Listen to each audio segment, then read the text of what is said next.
So hello and welcome back to the Football Talk Exchange. So now Shivam and I will be asking you guys a few questions. So Shivam, One youngster from your club you're excited about, you're most excited about. so who wants to go first? I'll start.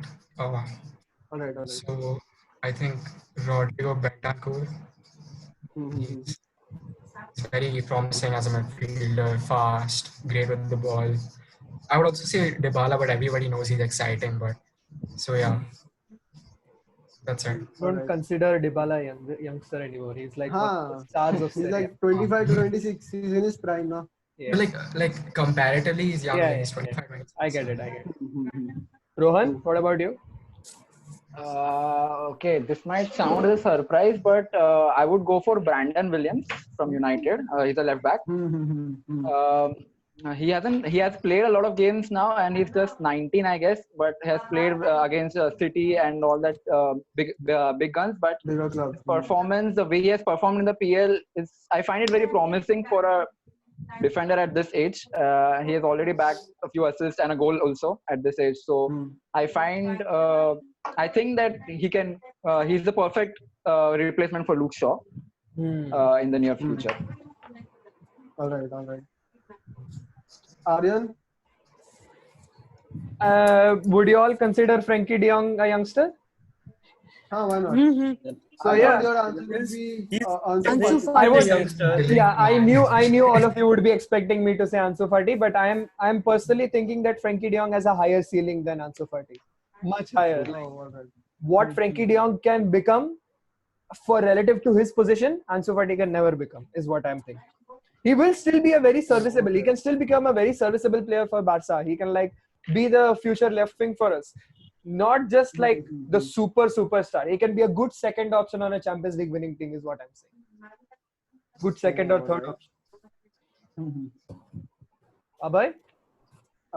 Yeah, so personally for me, it's Federico Valverde, who's Bentancur's team for Uruguay, and this season he has been a gem, and I think he's the perfect replacement for Casemiro when he leaves, because Valverde can play a CM/CDM role, and he is also very defensively aware of who's moving on my backside, and he's very defensively aware.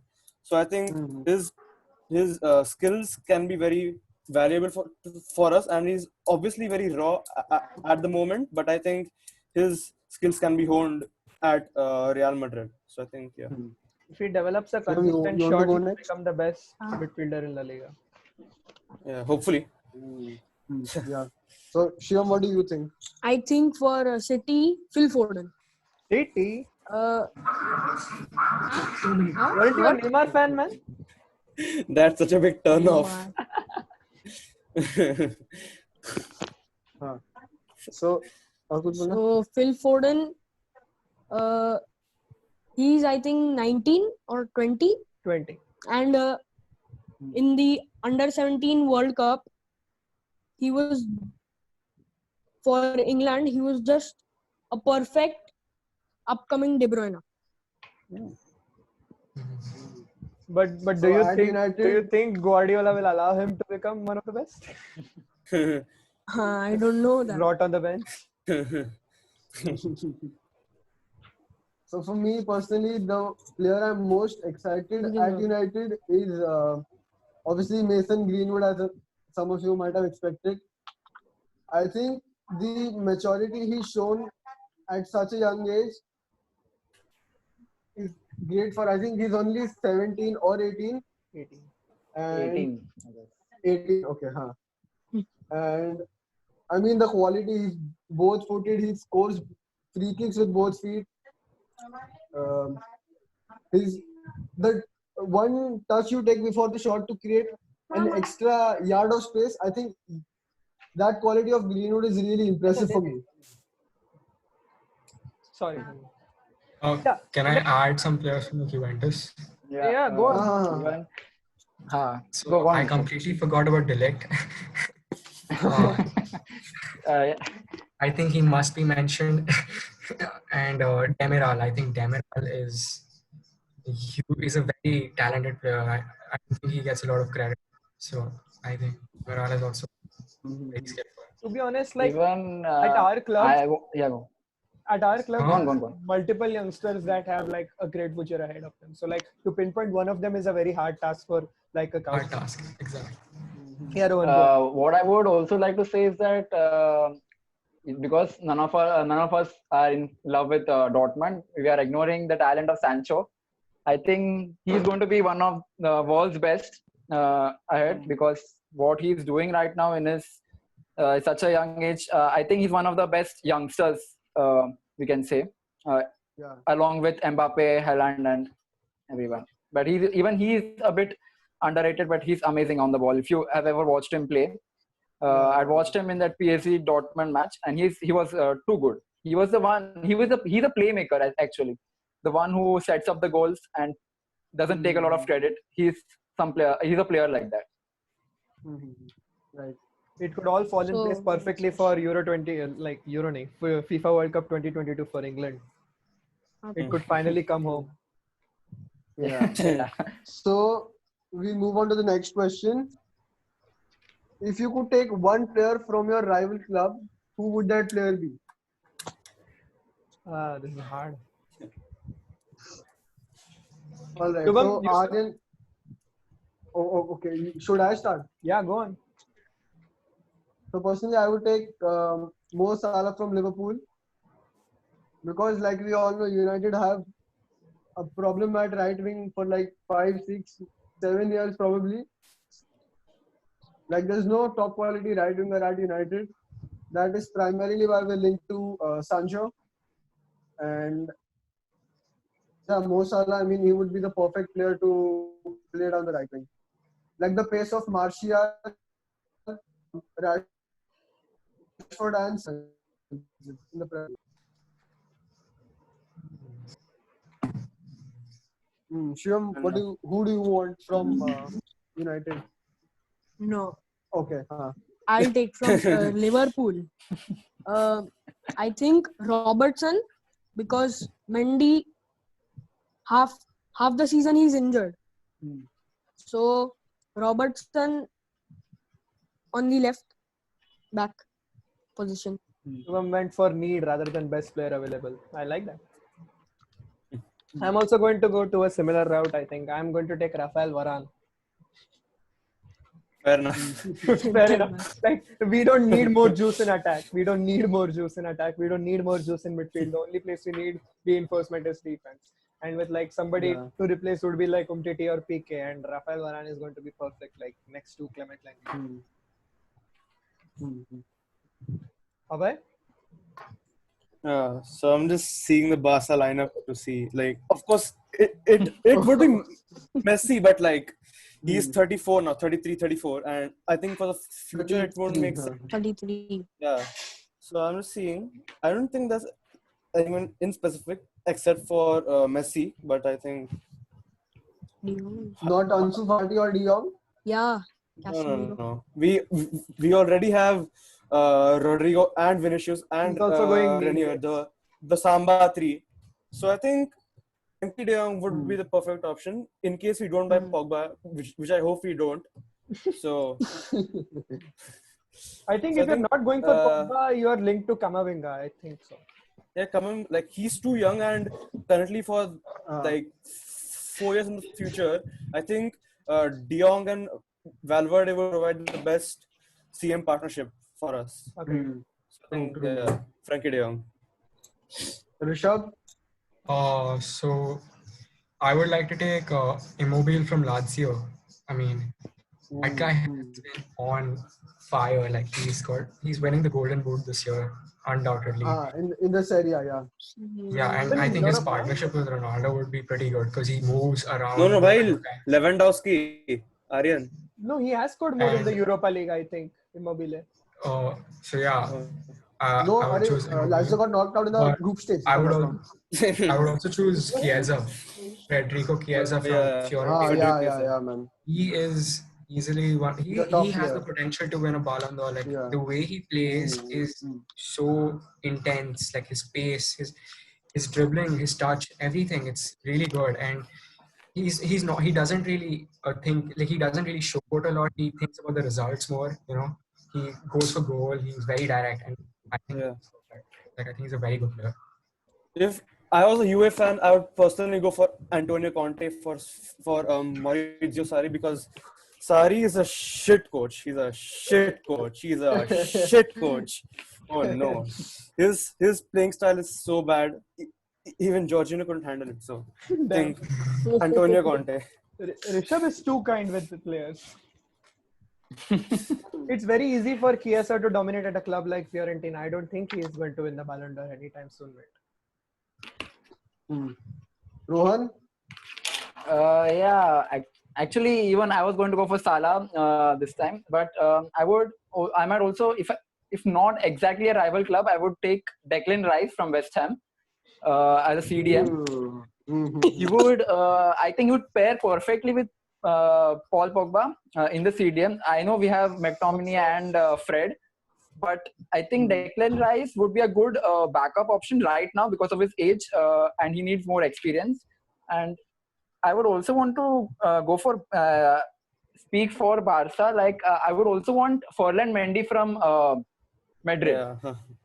The quality which strikes me the most about him is that he can play with both his feet. So he's a defender who can tackle you with both the feet. So you see how dangerous it is when you're playing against him. So even I feel even he would be a good replacement for the current team in the future.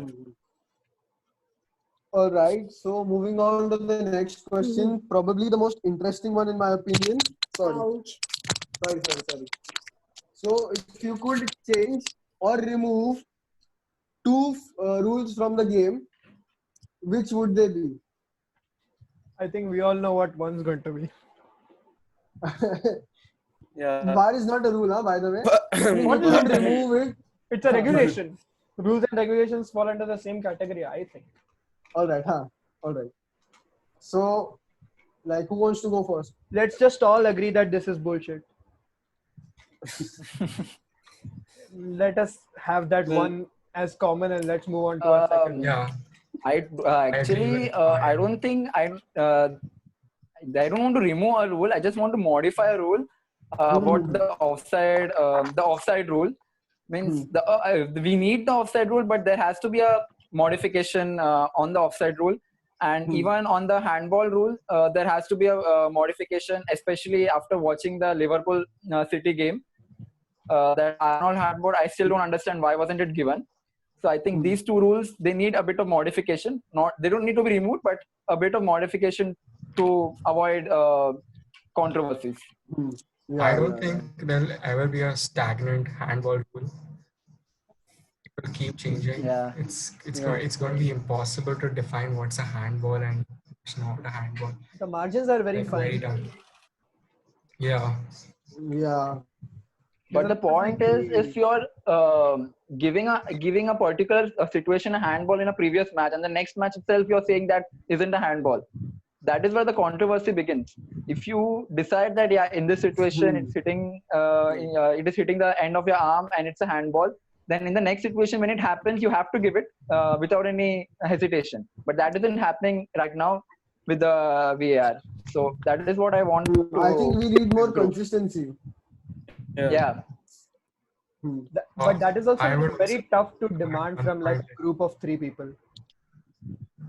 Like Because 3 the people, VAR, right? why? 3 people have 3 different views of a situation. Like so a person on the pitch has a different view of a situation from a person like sitting in front of a screen. So like the thing of setting a precursor becomes very tough for like the flow between the pitch, like connection between the pitch and Fratton Park. So like it's very tough to handle, like connect everything together properly. Which is why setting a precursor doesn't work in most situations with VAR. Which is why VAR itself is bullshit. Okay. Yeah. Abhay? So I don't think any rules are unfair, but I think that the implementation of the rules should be a bit more streamlined, because as Rohan said, in some cases, like if an event is given a handball, a similar event in a different match would not be considered by the referee's team as a handball. So I think all rules are fine, but I think the execution of the rules need a bit more change. Mm-hmm. Hmm. Right. Yeah. Shivam, what do you think? I think the away goal thing in the UCL and extra time should be removed.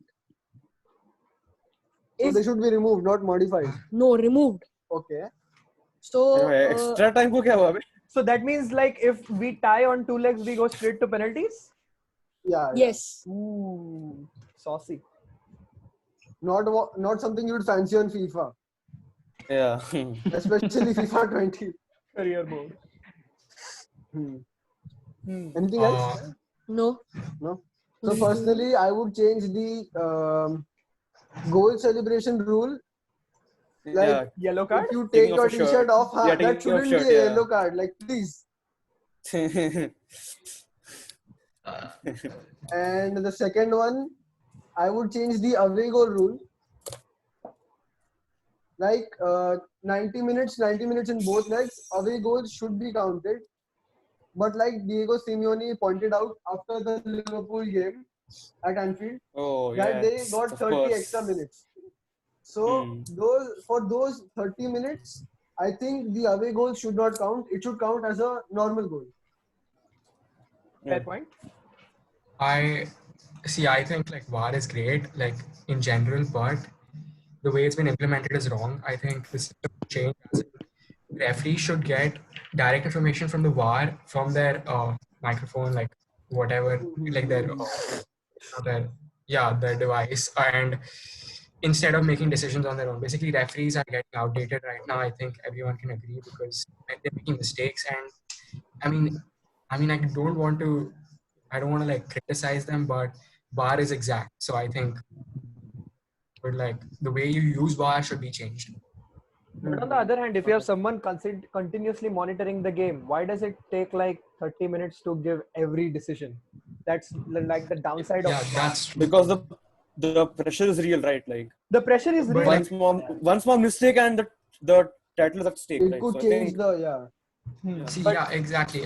But like I'm the saying pressure gets to the fans who are the real MVPs in the game. So like without them, the game doesn't exist. If the like City. City. okay, let's just leave out some clubs. Like some clubs have really passionate fans. Like when do you celebrate a goal? When do you truly celebrate a goal? Like every goal, you just not Yeah. like sit there and just like the cop. Imagine the cop just silent after Salah scores a goal because they're all waiting in anticipation for VAR to give its decision. That's not what the cop is. The cop is supposed to like go crazy. So like that's the VAR. Like the VAR takes away the human part of the game. It's like too much machinery. It Like takes away the emotions. Yeah. exactly. but I think what people are asking is impossible to do for a human, right? I mean, like be exact on each and everything. So It's never possible to like we saturate tend to make everybody. mistakes. I think we should stop this discussion about VAR because it's probably Yeah, it never won't ending. stop. I do have two other rules which I would like to like Alright, modify alright. or scrap. Like one of them is like it is easier to establish consistency in rather than VAR. It's like financial fair play. Financial fair play can easily be made more consistent because it's not on-field performance, it's off-field performance. Like if you are implementing financial fair play and you're going to fine a club $20,000 because they spent 200 million over their cap, nah fam, it's not working out like that. Like there will be a parity, there will be a huge parity between clubs like Manchester United and Burnley. Like imagine a situation in like 2025, Manchester United win the league with like 113 points and Burnley go down with like 5 points. You can't win with 113 points. I'm just making up a situation like, okay, 100 points. Let's just say 100 points. Like, let's just say they win all 38 games. What would that put them at? 114. 114 points. And Burnley have like 5 points. Is that a Premier League? After that point, does it become a Farmers League like Ligue 1? No. Bit dominated by like 3 clubs? No, man. 5 points is like too less. No. You're talking extremes. I'm just saying, with the way financial fair play is going right now, the disparity, the like disparaging difference between the clubs, like the amount they spend, like Burnley will get like 10 million to spend at the beginning of their season because they're not participating in any European competition. The only thing they're taking part is in national competitions like Premier League. They'll probably make a run in one of the cups if they're lucky, which is where they can get more money. Like 10 million is not enough to get talent to stay afloat in the Premier League. You need at least 50 million in this inflated market to get one talent to hold you up. And clubs literally buy 5 of those talents on a regular basis in a window, which is why I want more consistency in the Premier League. It's not like don't spend, like everybody gets 10 million, spend 10 million only. It's not like that. Oh, communism. Make it more realistic in it. Like, let the Premier League be competitive. Let it not like dissolve into a situation like the League One. Like, not 10 years of PSG. It's not going to be that bad. I am just predicting at the rate it is going, it might be. Not in the Premier League, obviously. Premier League, there are like a lot of TV rights and all. They get a lot more money than leagues. But like somebody like a Serie A or a Bundesliga. But let's not take the Bundesliga. Bundesliga is already. We've been going on too long about financial fair play. Screw that. Yeah, but financial fair play should be more consistent. Yeah.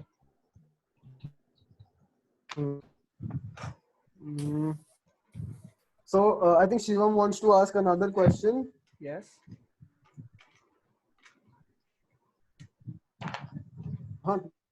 Your favorite season or year of your club? In our time of watching it? No, any season. While Any you were season. a fan, yeah, historically. Oh. Historical chalega. Okay, I So already let's do know this what quickly. Shivam was going to say. The jersey I'm already wearing, inspired by the, I think, 98-99 season, the treble one. I think no other Premier League has achieved those great heights. Liverpool could have maybe, we all thought Liverpool might have in January or February, but then they got knocked out of the FA Cup and the Champions League as well. So I think the treble season has to be my favorite. Aryan? So personally, so from what I've seen, I think 2016-17, where we won five trophies. I think that was my favorite season, where we won the league and the CL, and quite historically, CR7 scored humongous, like large goals versus Oblak, Buffon, Neuer, and I think that was a season that I loved watching the team, and that team would be like the top 3 Madrid team ever. So I think 2016.